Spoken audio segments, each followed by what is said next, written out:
In Chapter 2, we start talking about quadratic equations. This is a continuing review, but also applying those things that you've learned in previous classes to business. A quadratic equation has the form f of x equals ax squared plus bx plus c.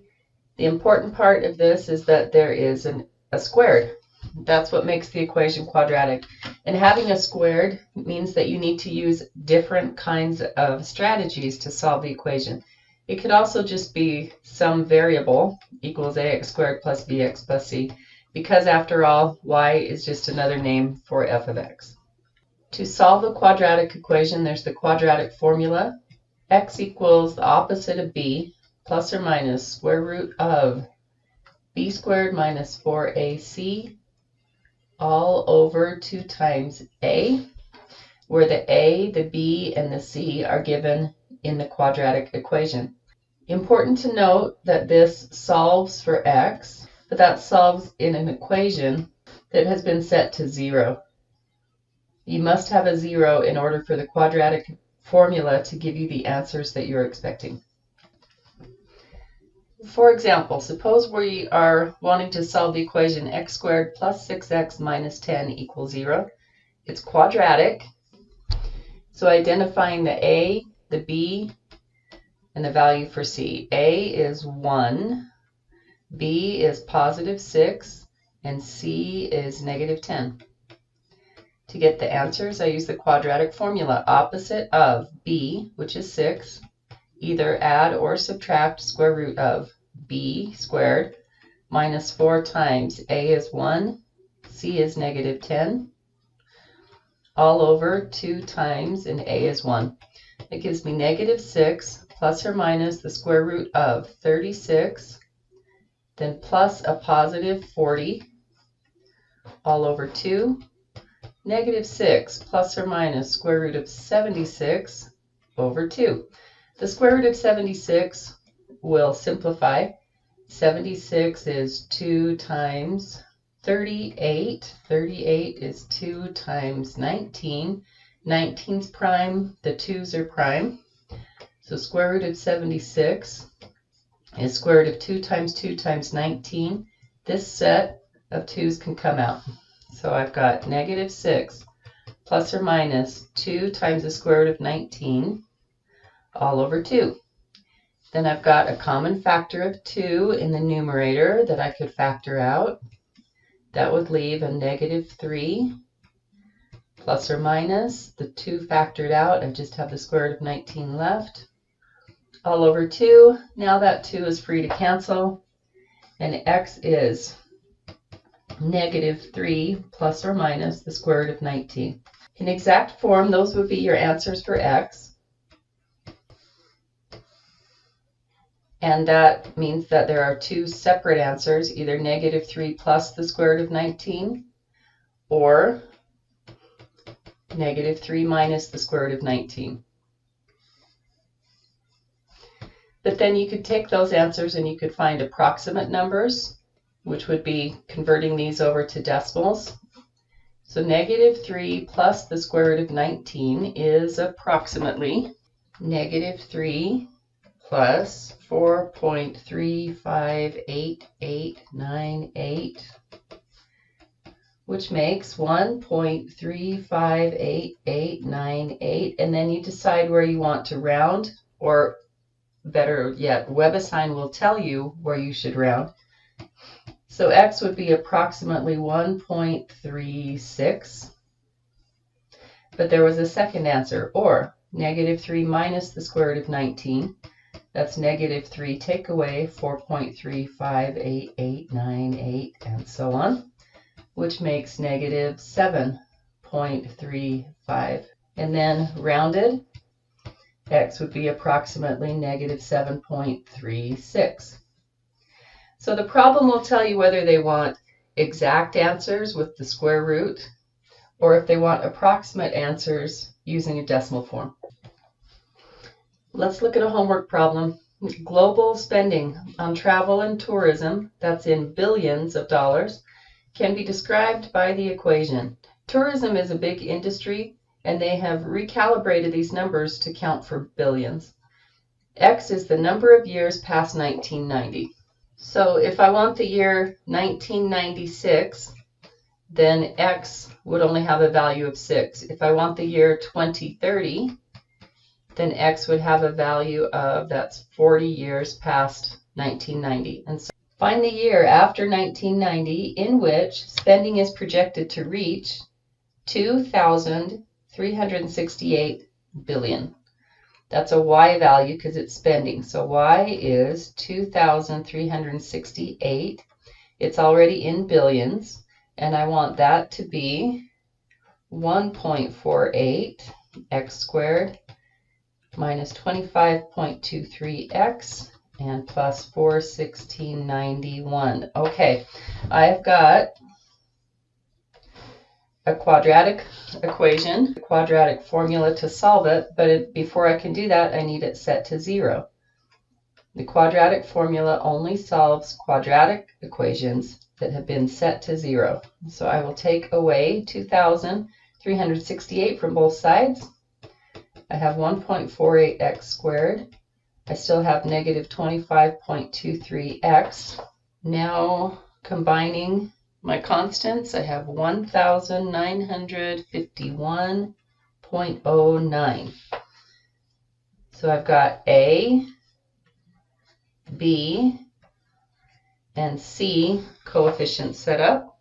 Quadratic formula x equals negative B, negative 25.23 plus or minus square root of B squared. Take away 4 times A, 1.48. Plug in your value for C. That's all over 2 times A. Opposite of a negative is positive, 25.23 plus or minus. Okay, I'm going to figure out this square root number. I'll do it in 2 steps. Underneath the square root, I got 12,187. This is all over 2.96. And now I'll break it up into 2 answers, 25.23 plus that square root over 2.96. I got 45.819, or x is 25.23.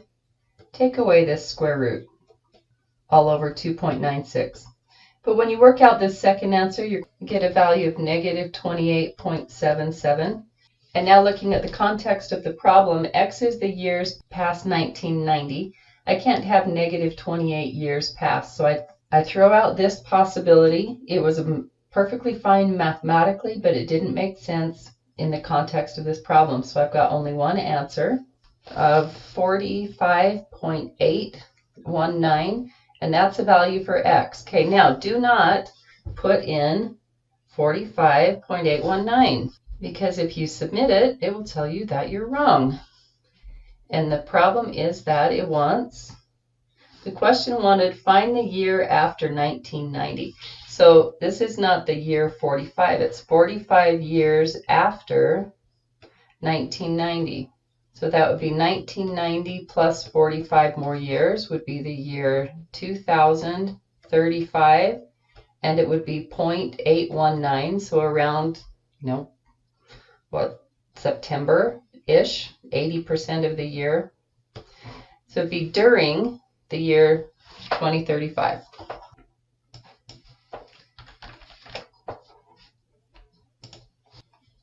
We're talking about quadratic equations in this section, and what we have done so far is look at how you solve a quadratic equation that has been set to 0. Now we want to talk about how you graph a quadratic equation. The graphs of quadratics are parabolas, and if the coefficient in front of the x squared is negative, you have a parabola that opens down. If the coefficient in front of the x squared is positive, you have a parabola that opens up. And the rest of the numbers say how high up it will go, how narrow or wide the parabola is, and so on. But in either case, there is a point At the top, if it opens down, you have a maximum, or at the bottom, if it opens up, you have a minimum. And those points are called the vertex. There's a way to find the coordinates of the vertex, or the x at least. The x coordinate is always given by negative b over 2 times a, where the a and the b are just like we did in the quadratic formula. So for my example where it opens down, the vertex would be at opposite of b is 8 over 2 times a is negative 2. Negative 8 over negative 4, that's at 2. The vertex of this parabola has an x-coordinate of 2, and then I need to find the y-coordinate. Well, to find the y, I plug 2 back in for x. So y would be negative 2 times 2 squared plus 8 times 2 plus 200. 200 plus 16 minus 8 is 208. For my second example, the vertex, this minimum point, would be at x equals negative b over 2a, negative 10 over 2 times 3/4. That gives me positive 10 over 6/4. And then dividing by 6/4 is the same as multiplying by the reciprocal. I get 40/6, which is 20/3. That gives me the x-coordinate of the vertex, and to find the y-coordinate, I would plug 20/3 back in. And if you were to plug this all in and simplify it down, you would end up with a y-coordinate of 80/3.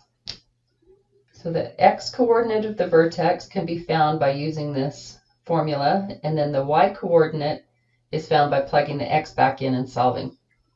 You will be given formulas on your exam, and the quadratic equation is on there, the quadratic formula.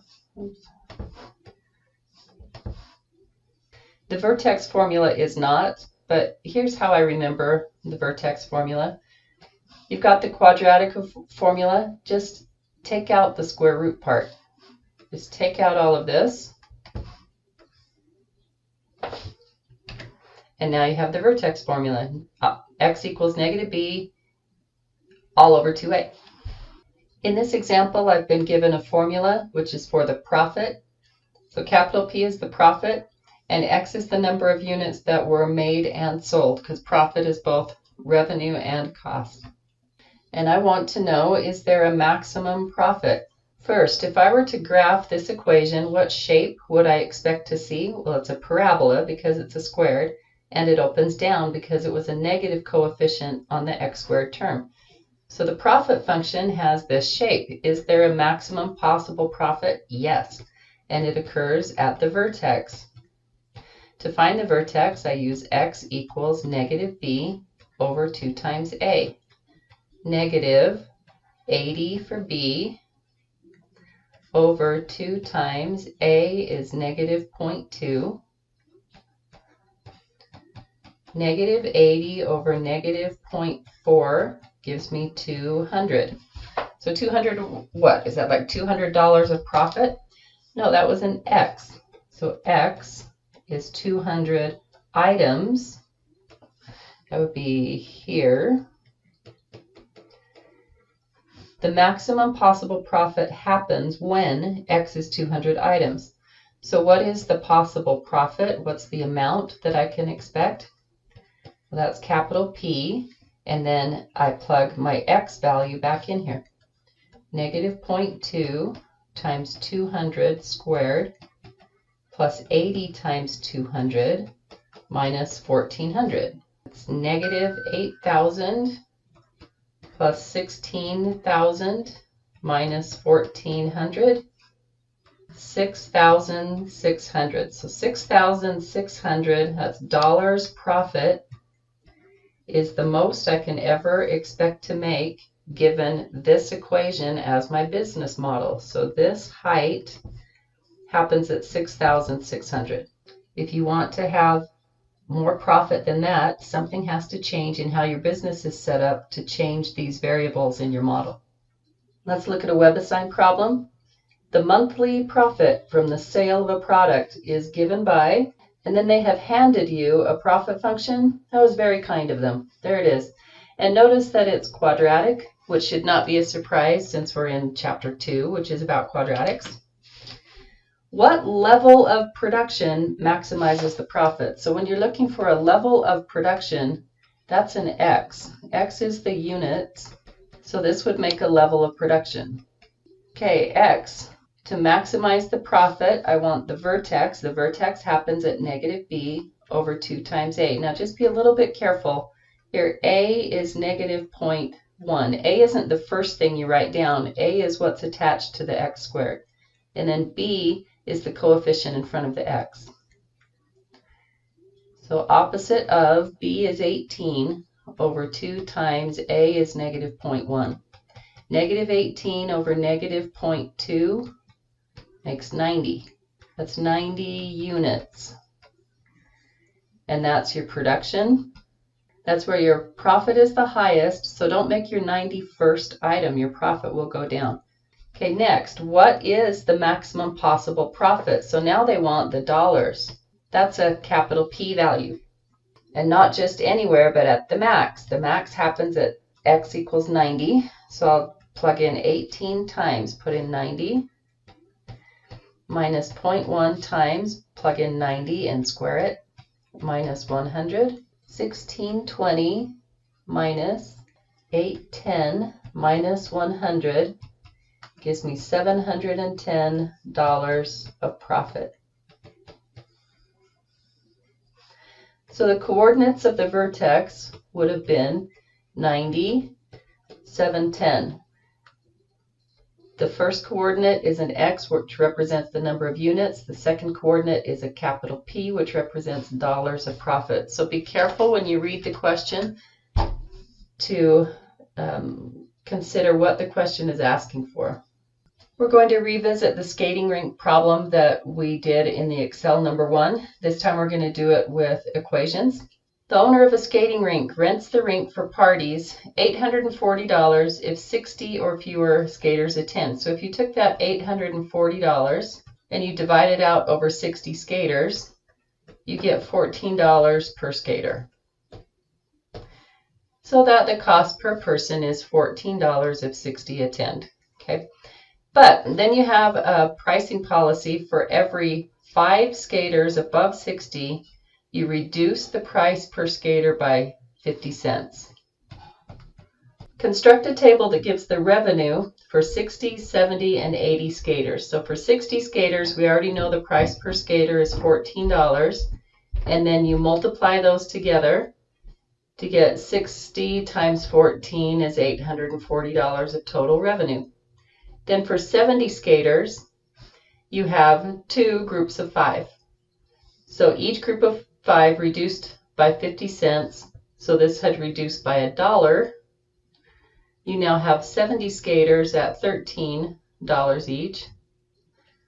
That's 910 total dollars of revenue. 80 skaters, that's 2 more groups of 5, which is 2 more 50-cent decreases. So I now charge $12 per skater and multiply 80 times 12. That's $960.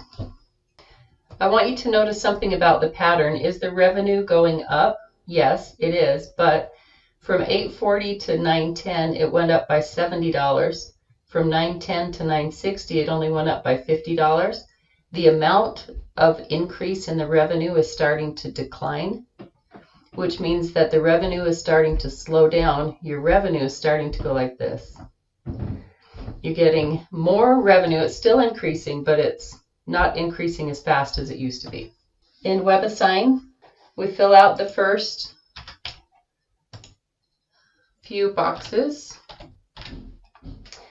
Does the owner's revenue from the rental rink increase or decrease as the number of skaters increases? Well, so far it's increasing. Write the equation that describes the revenue for parties with X groups of 5 or more skaters. X groups of 5 skaters more than 60. Okay, that's a very specific X that WebAssign has defined for you. That is the definition for X that you need to use when you write the equation. So first, let's get comfortable with what this variable means.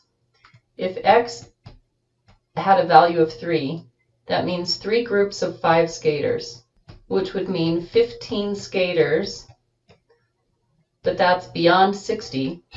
That means we have 75 total skaters in the rink. Let's try it again. What if X were 10? That's 10 groups of 5 skaters. So 10 times 5 is 50. That's 50 additional skaters beyond 60, which was our minimum number of skaters. So we've got 50 beyond 60 is 110 total skaters. To write the equation for the revenue, we're going to start with the definition of revenue, which is price per skater times quantity of skaters. Then price and quantity. Quantity of skaters, see, like 75 skaters or 110 skaters, but these numbers are not our X, and we have to write the equation in terms of this X. What I have found is easiest is to do what I call a baseline. So your baseline price, and this is per skater, was $14. And that's the minimum for 60 or fewer. And then the quantity was 60. So I'm starting with that baseline. Does the price always stay $14? No, it changes. It will reduce by 50 cents, so 0.5, per X number of groups of skaters. Quantity of skaters is 60 skaters, but then if X is 1, you have 5 more skaters. If X is 2, you have 5 times 2, 10 more skaters above and beyond 60. So think of starting with a baseline price and a baseline quantity, and then you adjust your price and you adjust your quantity based on what X represents. And WebAssign will take it like this. That's fine. In the next problem, find the number of skaters that will maximize the revenue. To maximize the revenue, we would have to have a parabola that opens down. Do we have that? Well, maybe. It's a little bit hard to tell. We're going to have to FOIL this out. So 14 times 60 is 840. First outside. 14 times 5 is 70, so plus 70x, and then inside minus 30x, and last is negative 2.5x squared. So my revenue function is negative 2.5x squared plus, I can combine similar terms, 40x plus 840. I could have entered my revenue function in that way. Instead of having it factored in WebAssign, I could have FOILed it out and entered it like this instead. Either way. However, when I get to the point where I need to maximize the revenue, now it needs to be FOILed out because I need to find my value for A is the coefficient in front of the x squared. My value for B is the coefficient on the x. And the vertex occurs at negative b over 2 times a, which is negative 40 over 2 times a, negative 40 over negative 5, 8. Okay, now, 8 what? It's not 8 skaters, it's 8 x's. And x was a group of 5 skaters beyond 60. So it's 8 groups of 5 skaters more than 60. So 8 groups of 5 is 40, and then 40 plus 60, 100. Looks like 100 skaters will maximize this revenue function.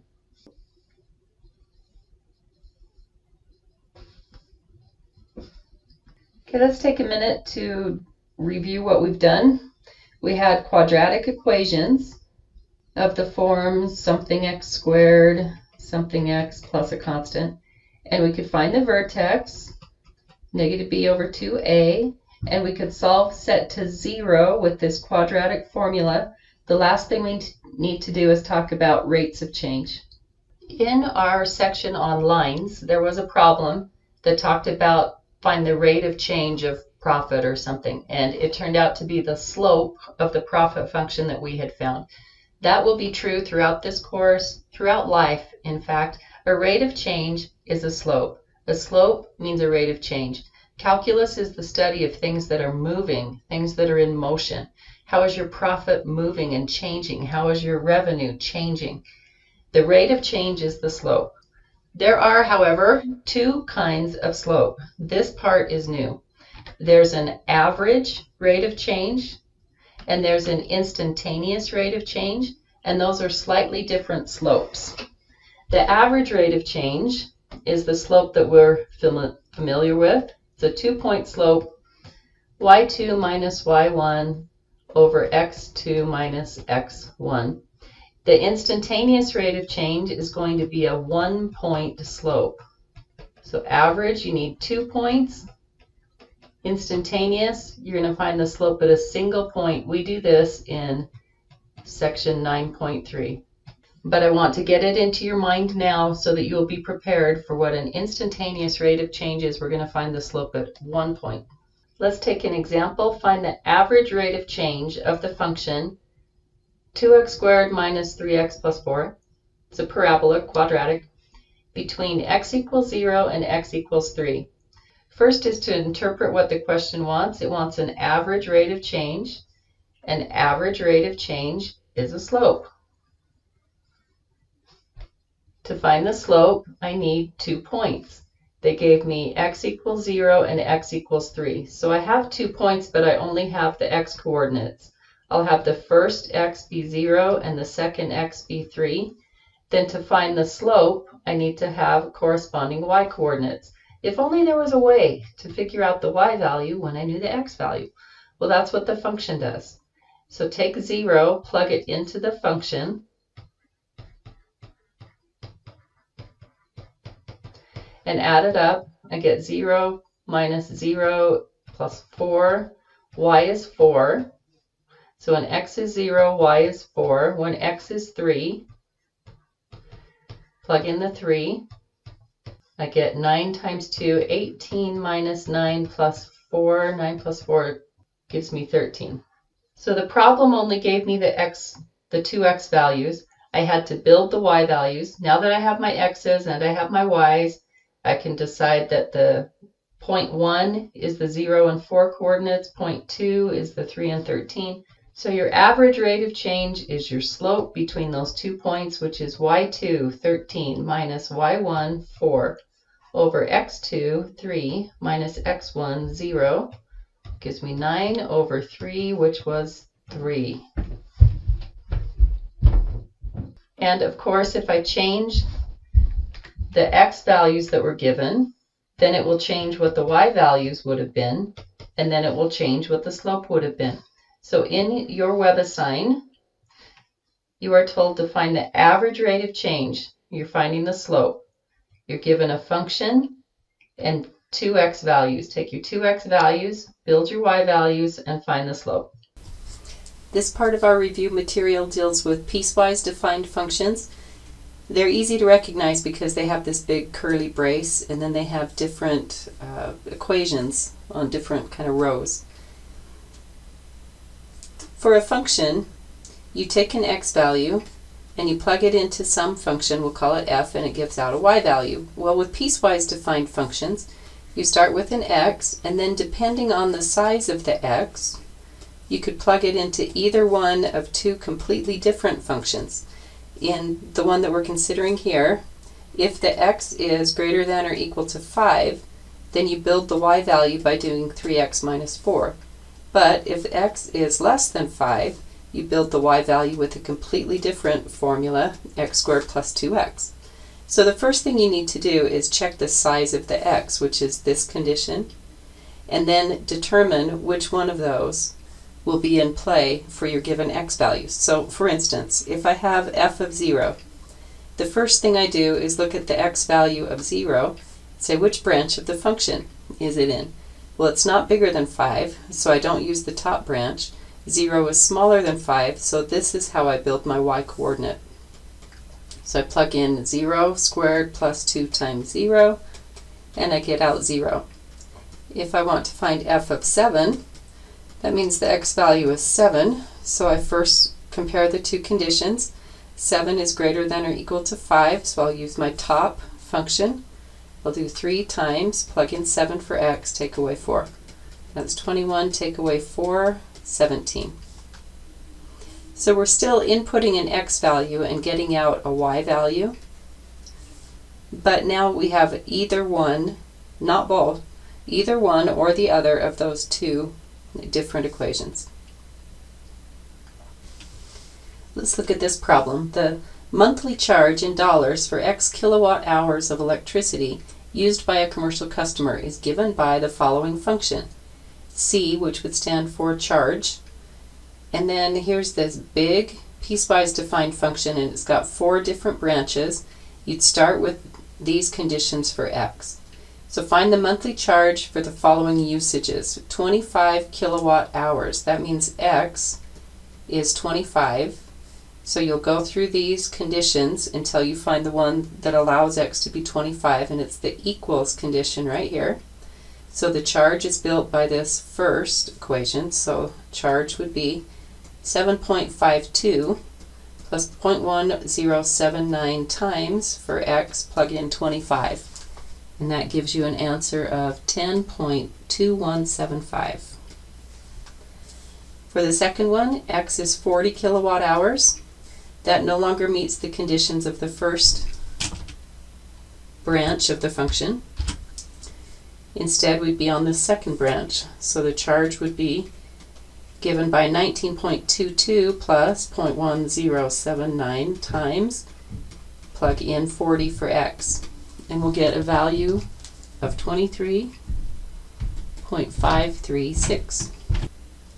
For part C, X is 8,000. For 8,000, we're on this bottom branch of the function. So the charge is 131,345 plus 0.0321 times, plug in 8,000. For a total charge of $388.145. Rounding answers to the nearest cent, so that would be 10.22 for our first answer, 23.54 for our second, and a 5 would round up, so that'd be 38.1, the 4 would round up to 5. 15 cents on that. One of the places that piecewise defined functions occur in real life is income tax. Based on your total income, you'll be in different tax brackets. So each of these lines in this tax rate table would represent a different branch of the function. And WebAssign wants you to create, just for the first 3 levels of this, what the equation would equal. Okay, now they have already figured out what X would be. They want X to be the total taxable income. Let's first make sure we understand this table. What if you made $20,550? If that's your income, that would be X. So first, which tax bracket are you in? Well, you're between $18,551 and $75,000. So you're in this second tax bracket. So your tax would be $1,855 plus 15% of the amount over $18,550. Okay, so 15% of, okay, now it's not just an X, because if you put in an X, you're going to pay 15% of 20,000, and that's not what we need. We just need how many dollars are over that bottom limit, 18,550. If we subtract 20,550, take off the first 18,550, we find that we are $2,000. We find that the amount over 18,550 is 2,000. So this 2,000 is what goes in, and we times by 15%. So again, it's not 15% times all of our income. It's only 15% times the portion over $18,550. Let's try it again. What if we made $331,450? That's X, which is our total income. Which bracket are we in? Well, we're in this tax bracket. Our tax is $51,791.50 plus 33% of, not all of our income, but just the amount that's over $231,450. So I would take my total income of $331,450 and I would subtract off $231,450 to find that I'm $100,000 beyond the lower end of that tax bracket, which is $231,450. So the $100,000 is what I take 33% of in order to build the tax. Okay, now in general, how are we going to write this? So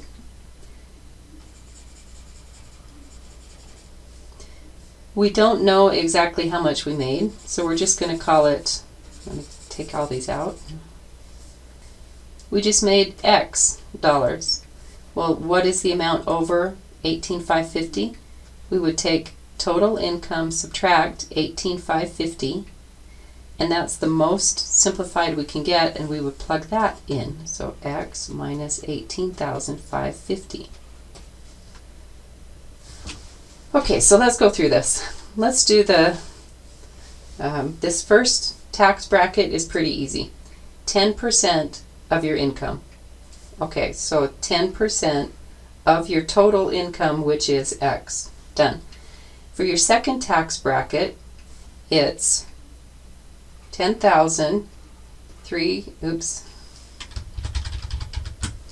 For your second tax bracket, it's $1,855 plus 15% of. Here's your total income, but you don't do 15% of your total. You first subtract off $18,550. And this is the formula that will go into this box. For your third bracket, that's right here, $10,367.50 plus 25% of, I need the amount over $75,300. So take your total income, which is X, subtract off $75,300. That's the formula that will go into this box. Okay, I think that does it for section 2.1 and 2.2 on quadratics. Look over your WebAssign homework, use the watch-its, use the Canvas videos, and I will see you in class.